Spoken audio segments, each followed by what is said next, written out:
اعوذ باللہ من الشیطان الرجیم بسم اللہ الرحمن الرحیم یا ایہا الناس اتقوا ربکم الذی خلقکم من نفس واحدہ وخلق منها زوجها وبث منهما رجالا كثيرا ونساء واتقوا الله الذي تساءلون به والارحام ان اللہ كان علیکم رقیبا۔ محترم حاضرین و حاضرات، یہ سورہ نساء کی آیت کریمہ ہے۔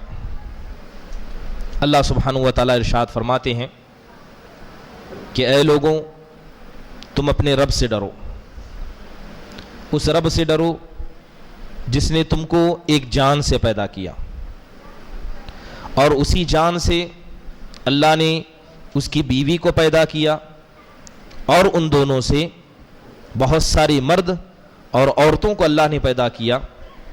اس اللہ سے ڈرو جس کے حوالے سے تم آپس میں صلہ رحمی کرتے ہو، بے شک اللہ تبارک و تعالیٰ کی ذات بڑی قوی اور مضبوط ہے۔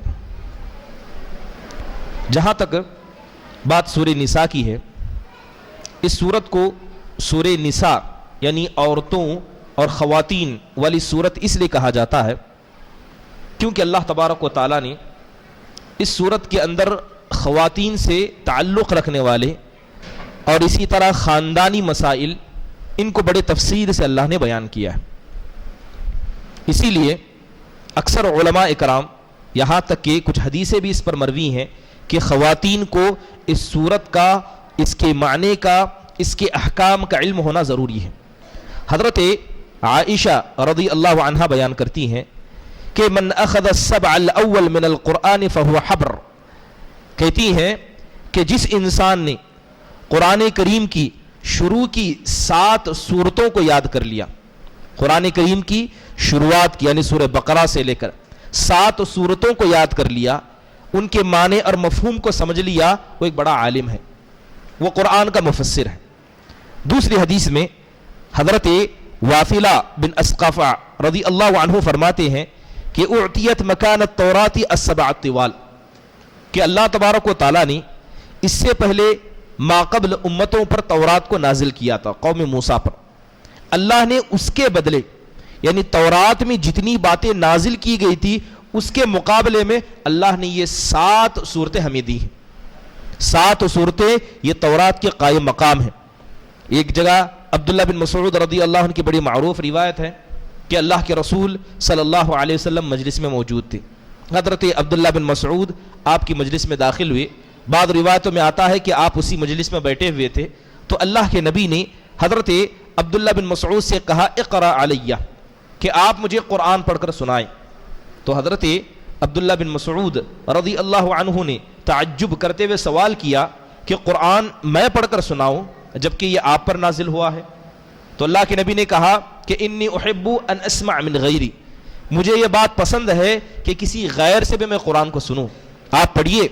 حضرت عبداللہ بن مسعود قرآن کو پڑھنے لگے، پڑھتے پڑھتے، اور انہوں نے قرآن کی تلاوت میں اسی سورہ نساء کی تلاوت شروع کی تھی، یہاں تک کہ جب اس آیت پر پہنچے کہ فَكَيْفَ إِذَا جِئْنَا، کہ اس دن کیا ہوگا جب ہر امت سے ایک گواہ کو لا کر کھڑا کیا جائے گا، وہ سب کی جانب سے گواہ دیے گا اور آپ کو اس امت پر گواہ بنایا جائے گا۔ حضرت عبداللہ بن مسعود کہتے ہیں کہ میں نے ہچکیوں کی آواز کو سنا تو میں نے اللہ کے رسول کے چہرے کی طرف دیکھا تو آپ ہاتھ سے اشارہ کرتے ہوئے کہہ رہے تھے کہ بس کرو بس کرو۔ یہی وہ صورت تھی جس کے اندر اللہ سبحانہ و تعالیٰ نے احکام کا بڑا انبار نازل کیا۔ جہاں تک اس صورت کے اندر کون سی ایسی چیزیں نازل کی گئی ہیں جس کے بارے میں علماء کہتے ہیں کہ جس نے اس صورت کو پڑھا یا جو 7 صورتیں ہیں ان کو یاد کیا وہ مفسر قرآن بن سکتا ہے، کیونکہ اس کے اندر سب سے پہلے جو خاندانی مسائل یا جن کا تعلق عورتوں سے ہے اس کا ذکر کیا گیا ہے، تو اس میں مرد کی قوامیت کا ذکر کیا گیا، الرجال قوامون علی النساء، کہ مرد عورتوں پر ذمہ دار ہے، مرد عورتوں پر حاکم ہے۔ اس کے علاوہ ایک سے زیادہ شادی کا تذکرہ یہیں پر ہے۔ اسی طرح اللہ تبارک و تعالیٰ نے جس طرح مردوں کو عزت دی ہے اسی طرح اللہ نے عورتوں کو عزت دی، لہذا مہر دینے کا حکم دیا گیا، میراث میں حصہ دینے کا حکم دیا گیا، اور اسلام نے مردوں پر حرام کیا کہ وہ عورتوں پر ظلم کریں یا ظلم کرتے ہوئے انہیں اپنے آپ سے جدا کریں۔ اسی طرح دودھ پینے کے مسائل کو اس میں ذکر کیا گیا، یتیموں کے حقوق اور اسی طرح پاگلوں کے حقوق، ان تمام چیزوں کو اس سورت کے اندر ذکر کیا گیا۔ اس کے علاوہ اس سورت کے اندر ایک مومن کی حرمت کا ذکر کیا گیا کہ اللہ فرماتا ہے کہ وَمَن يَقْتُلْ مُؤْمِنًا مُتَعَمِّدًا فَجَزَاؤُهُ جَهَنَّمُ، کہ جو کوئی انسان کسی ایک مومن کو جان بوجھ کر قتل کرے گا تو اس کا ٹھکانہ جہنم ہے، خالدین فیہا، وہ جہنم میں ہمیشہ رہے گا، غضب اللہ علیہ، اللہ اس پر غصہ ہوگا، ولعنہ، اور اپنی لعنت کو نازل کرے گا اور اس کا دردناک ٹھکانہ ہوگا۔ اس آیت پر غور کریں کہ ایک مومن کی عزت اللہ کے نزدیک کتنی بڑی ہے کہ اگر کوئی آدمی کسی بھی ایک مومن کو بغیر حق کے قتل کرتا ہے تو ایک تو اس کا ٹھکانہ جہنم ہوگا، دوسری اہم چیز کہ وہ جہنم سے کبھی نکالا نہیں جائے گا، اور تیسری چیز جہنم کے عذاب میں اللہ کا غصہ جن لوگوں پر آیا اور غصے کی وجہ سے جو سخت عذاب ان کو ملا تھا، یہی عذاب اس کو بھی دیا جائے گا۔ اس لیے کہا جاتا ہے کہ جب کوئی انسان کسی مومن کو قتل کر دیتا ہے، کسی مسلمان کو قتل کر دیتا ہے، تو 3 ایسے حق بنتے ہیں جن کو ادا کرنا ضروری ہے۔ مثال کے طور پر معاشرے کے اندر یہ چیز بڑی معروف ہے، لوگ سمجھتے ہیں کہ اگر کسی کو قتل کر دیا گیا، وہ اللہ سے معافی مانگ لے تو مسئلہ ختم ہو جاتا ہے۔ مسئلہ یہاں پر ختم نہیں ہوتا ہے۔ شریعت نے ایک مومن کی عزت کا اتنا بڑا مقام عطا کیا ہے کہ آپ دیکھیں کہ 3 حق ایک مرنے والے کے قاتل پر آ جاتے ہیں۔ مارنے والا یعنی جسے مقتول کہا جاتا ہے، جب وہ مرتا ہے تو 3 حق اس کے ذمے ہیں۔ سب سے پہلا حق اللہ کا، اللہ نے اسے زندگی دی تھی تو ایک شخص نے اسے قتل کر کے اللہ کے حق کو چھینا، تو اس کے لیے اسے توبہ کرنا ہوگا، تو توبہ سے اللہ کا حق معاف ہو جائے گا۔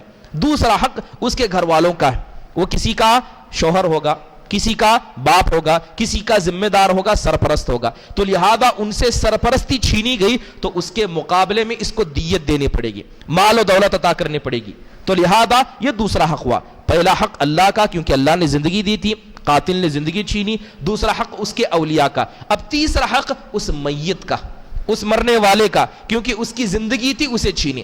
اب 2 حق تو ادا ہو گئے، ایک تو اللہ کا حق توبہ کے ذریعے، اولیاء کا حق مال و دیت کے ذریعے، تیسرا حق بچا اس مرنے والے کا اپنا حق۔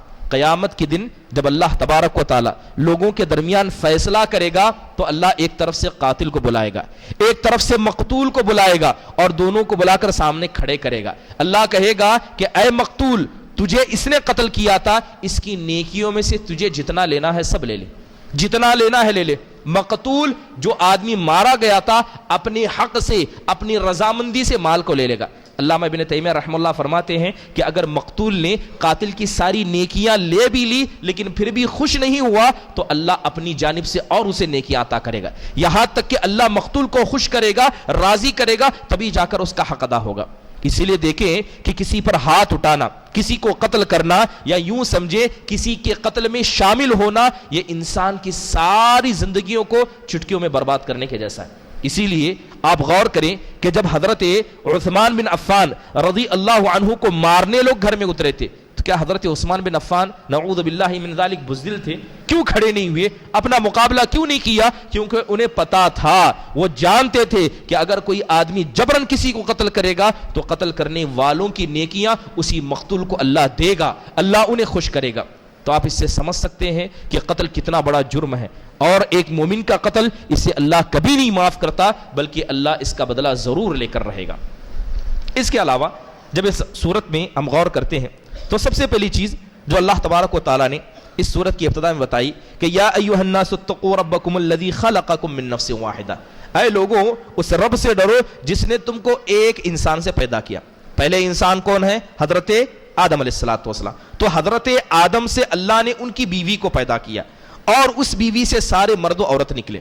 اکثر ہمارے یہاں یہ کہا جاتا ہے کہ عورتوں سے مرد پیدا ہے، لیکن حقیقت یہ ہے کہ جو عورت ہے وہ خود مرد سے پیدا ہے۔ پہلے آدم علیہ السلام آئے، اللہ نے آدم کی پیٹھ سے عورت کو پیدا کیا، اس عورت سے کیا ہے؟ اللہ نے ساری ذریت کو پیدا کیا۔ تو اس سے ایک نصیحت ہمیں یہ ملتی ہے کہ کوئی انسان اپنے مال پر، اپنے حسن پر، اپنے رتبے پر کبھی فخر نہ کرے، کیونکہ سب کے باپ کون ہے؟ ایک ہے، سب ایک ہی باپ کی اولاد ہے، تو لہذا سب ایک باپ کی اولاد ہے تو سب اولاد ہیں، اور اولاد میں کوئی چھوٹا بڑا نہیں ہوتا ہے، تو لہذا اس میں فخر کرنے کی ضرورت نہیں۔ اور دوسری چیز اس آیت سے یہ بتائی گئی کہ ایک مرد کا ایک عورت سے کتنے گہرے تعلقات ہیں۔ اکثر یہ بات سنی جاتی ہے کہ لوگ کہتے ہیں کہ مردوں خواتین کا مزاج، ان کے جینے کا طریقہ مردوں سے بالکل جدا ہوتا ہے، ان دونوں کی دنیا الگ ہے۔ یہ کیسے ہو سکتا ہے جب اللہ نے ایک مرد ہی سے عورت کو پیدا کیا ہے اور ایک عورت ہی سے سب کچھ پیدا ہوتا ہے، تو یہ دونوں جدا کیسے ہوئے؟ اللہ تبارک و تعالیٰ نے ان کے درمیان اس طرح کا ایک رشتہ قائم کر کے رکھا ہے کہ اس رشتے سے کوئی انسان جدا نہیں ہو سکتا۔ اس کے بعد اللہ تبارک و تعالیٰ نے میراث کا ذکر کیا ہے، وراثت کا۔ اللہ فرماتا ہے للرجال نصیب مما ترک الوالدان والاقربون، کہ لڑکوں کا جو مرد ہیں ان کا اللہ نے حصہ مقرر کر رکھا ہے، اسی طرح جو خواتین ہیں اللہ نے ان کا بھی حصہ مقرر کر رکھا ہے۔ اس آیت پر غور کرنے سے ایک بڑی پیاری بات ہمیں پتہ چلتی ہے، وہ یہ ہے کہ اللہ تبارک و تعالیٰ نے کہا کہ جب ایک میت، ایک مرنے والا گھر کا بڑا باپ جب مر جاتا ہے تو سب سے پہلے مردوں کو حصہ دیا جاتا ہے، اس کے بعد عورتوں کو حصہ دیا جاتا ہے۔ اس آیت پر ٹھہرتے ہیں، غور کرتے ہیں کہ اللہ تعالیٰ نے کیا کہا کہ دونوں حقدار ہیں، بیٹا بھی حقدار ہے، بیٹی بھی حقدار ہے، لیکن دونوں حق میں برابر ہیں، تب بھی سب سے پہلے حق لڑکوں کو دیا جائے گا، اس کے بعد بیٹیوں کو حق دیا جائے گا۔ اب معاشرے پر جائزہ لیں، معاشرے کے اندر ہوتا یہ ہے کہ بہت سارے ماں باپ، خصوصی طور پر باپ یا یوں کہیں ماں، لڑکیوں کو مال دینے کو زیادہ بہتر سمجھتے ہیں اور کہتے ہیں، بہت سارے حالات تو ایسے دیکھے گئے ہیں کہ ماں باپ مرنے سے پہلے ہی بیٹی کو سب کچھ دے دیتے ہیں اور کہتے ہیں کہ بیٹے تو بعد میں لے ہی لیں گے۔ یہ آیت بتاتی ہے کہ یہ ظلم ہے، اگرچہ لڑکا اور لڑکی دونوں کا میراث میں حصہ ہے، اگر میراث سب سے پہلے کسی کو دی جائے تو وہ لڑکوں کو میراث پہلے دی جائے گی، لڑکیوں کو اس کے بعد دیا جائے گا۔ اور جب بات حق کی کریں، لڑکا اور لڑکی مال میں حقدار ایک ہیں، مال میں یا یوں کہیں کسی بھی مسئلے میں دونوں حقدار ہیں، تو سب سے پہلے لڑکے ہی کو حق دیا جائے گا، اس کے بعد لڑکی کو حق دیا جائے گا۔ اگر کوئی آدمی یہ کہے کہ میں نے جہیز میں اپنی بیٹی کو یہ دیا لہذا میراث کا جیتے جی میں اپنی بیٹی کو دے دوں، تو یہ غلط ہے، اسلام اس بات کی اجازت نہیں دیتا ہے۔ حق لڑکا لڑکی دونوں کا ہے، تو سب سے پہلے جن کو دیا جائے گا وہ کیا ہوں گے؟ وہ مرد حضرات ہوں گے، کیونکہ مال کے ذمہ دار ہی ہیں، خرچ کرنے کے ذمہ دار بھی ہیں۔ آج معاشرے میں ایک بڑا عجیب سا ٹرینڈ چلا ہے، لوگ کہتے ہیں لیڈیز فرسٹ، ایک سیٹ ہے جہاں پر مرد بھی بیٹھ سکتا ہے، خاتون بھی بیٹھ سکتی ہے، تو لوگ کیا کہتے ہیں؟ Ladies first. لیکن اسلام کہتا ہے کہ ہر وہ چیز جس کا ذمہ دار مرد و عورت دونوں ہو تو مرد کو آگے کیا جائے گا، کیونکہ مرد ولی ہے، مرد عورتوں پر حاکم ہے، مرد عورتوں کا ذمہ دار ہے۔ یہ اس میں ظلم و زیادتی نہیں بلکہ مرد کی قوامیت کو اس میں باقی رکھا گیا۔ اور ایک اہم بات، اللہ تبارک و تعالیٰ نے میراث کو جو مال تقسیم کیا جاتا ہے یہ اللہ کا فرمان ہے۔ اللہ فرماتا ہے للذکر مثل حظ الانثیین، کہ ایک لڑکے کو دگنا دیا جائے گا، ڈبل دیا جائے گا، اور لڑکی کو سنگل حصہ دیا جائے گا۔ یہ شریعت کا قانون ہے، اس قانون سے کوئی آدمی آگے بڑھ نہیں سکتا۔ اب بہت ساری خواتین ہو یا خود کہیں گھر کے بہت سارے مرد ہو جو اس قاعدے کو یا اللہ کے حکم کو ماننے سے آگے پیچھے کرتے ہیں، اور بسا اوقات معاشرے کے اندر دیکھا جاتا ہے کہ بعض خواتین چند سکوں کے لیے، چند تھوڑے سے مال کے لیے اپنی باپ کے مال پر دعویٰ کرتے ہوئے کورٹ میں کیس کر دیتی ہیں اور کہتی ہیں کیونکہ کورٹ یا حکومت جو ہے مرد اور عورت کو ایک درجہ دیتا ہے، ایک سمان سمجھتا ہے، تو لہذا دونوں کو برابر حصہ دیا جاتا ہے۔ لیکن یاد رکھیں کہ میراث کا یہ فیصلہ اللہ نے ساتوں آسمان سے کیا ہے، اگر کوئی اس فیصلے کا انکار کرتا ہے وہ اللہ کے نزدیک مجرم ہے، اور چند سکوں کے لیے اللہ کی ناراضگی کو خریدنا یہ کوئی عقل مندی کی بات نہیں ہے۔ اب رہا مسئلہ کہ مرد کو دگنا کیوں دیا گیا، کیا اسلام نے میراث کے مسئلے میں عورتوں پر ظلم کیا ہے؟ یہ بات بڑے واضح طریقے سے ہم سب جانتے ہیں کہ جب ایک لڑکی پیدا ہوتی ہے تو اس کا ذمہ دار کون ہوتا ہے؟ باپ ہوتا ہے، باپ کماتا ہے، اس پر خرچ ہوتا ہے۔ جوان ہو جاتی ہے، باپ لکھاتا ہے، پڑھاتا ہے۔ جوان ہونے کے بعد اس کی شادی ہوتی ہے، شادی کون کرا کر دیتا ہے؟